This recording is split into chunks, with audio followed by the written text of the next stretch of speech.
On passe aux années 1970. Depuis les années 1950, la vitesse des monoplaces a considérablement augmenté sans que les normes de sécurité sur les circuits ne suivent la cadence. De nombreux pilotes estiment que le niveau de danger est trop important malgré les changements de réglementation effectués à la fin des années 1960.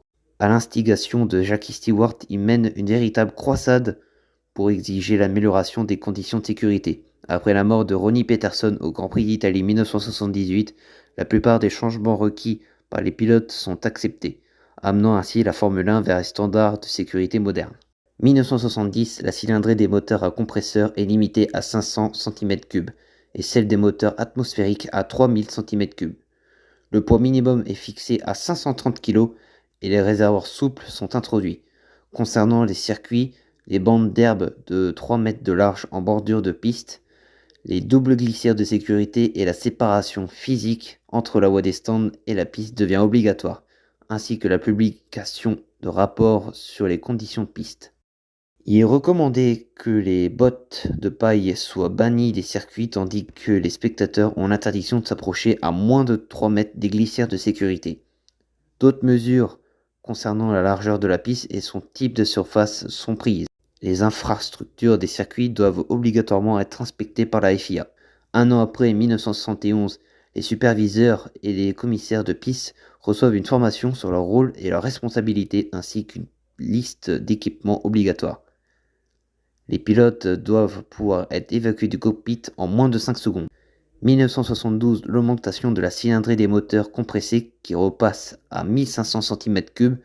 Le poids minimal des monoplaces est porté de 530 à 550 kg et des dimensions minimum sont établies pour le cockpit. La mousse de sécurité dans les réservoirs est obligatoire et l'épaisseur des plaques de magnésium doit au moins être de 3 mm. Sont également exigés un feu rouge de 15 watts à l'arrière du véhicule, un appui-tête pour le pilote, un dispositif de coupure électrique combiné à une poignée externe pour l'extincteur et des harnais à 6 points d'ancrage. Les critères de sécurité sont mis au point pour les circuits et un code de conduite des pilotes est publié. 1973, le poids minimum des voitures est porté de 530 à 575 kg. Le réservoir doit être entouré d'une structure qui peut être écrasée et le chromage des éléments de suspension est interdit. Les pilotes doivent porter sur eux une carte médicale et se soumettre à l'examen médical avant de prendre la piste. Les barrières de protection et l'équipement de secours sont obligatoires pour les courses. Les dimensions de la grille de départ sont normalisées et un règlement est établi pour les pompiers présents sur le circuit. 1974, des bacs à sable sont ajoutés devant les barrières de protection et les positions de la grille de départ sont décalées, créant un espace de 12 mètres de longueur entre les monoplaces placées l'une derrière l'autre. 1975, les commissaires et le personnel médical bénéficient de routes de service aménagées sur les circuits leur permettant d'intervenir plus rapidement. La FIA établit de nouvelles normes pour les combinaisons inifugées. 1976, élaboration des règles de sécurité pour le tableau de bord et les pédales.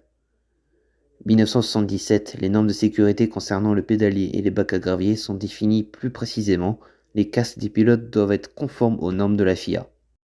1978, la Brabham BT46B est jugée par la FIA non conforme au règlement et bannie des circuits après son unique participation en Grand Prix. En Suède, qu'elle remporte le système d'aspirateur est jugé dangereux car il favorise les performances de la monoplace et expose davantage les pilotes en cas de choc. De nouvelles spécifications sont établies pour la cloison située derrière le conducteur et l'arceau de sécurité avant. Les positions de la grille de départ sont espacées en longueur de 14 mètres. 1979, un nouveau système de support de vie est introduit. L'air médical est requis sur les circuits pour être injecté dans le casque des pilotes en cas d'accident. L'habitacle bénéficie d'une plus grande ouverture, les rétroviseurs deviennent obligatoires et des extincteurs répondant à de nouvelles normes d'efficacité à bord des voitures sont exigés. La FIA désigne un mandataire chargé de lancer les courses.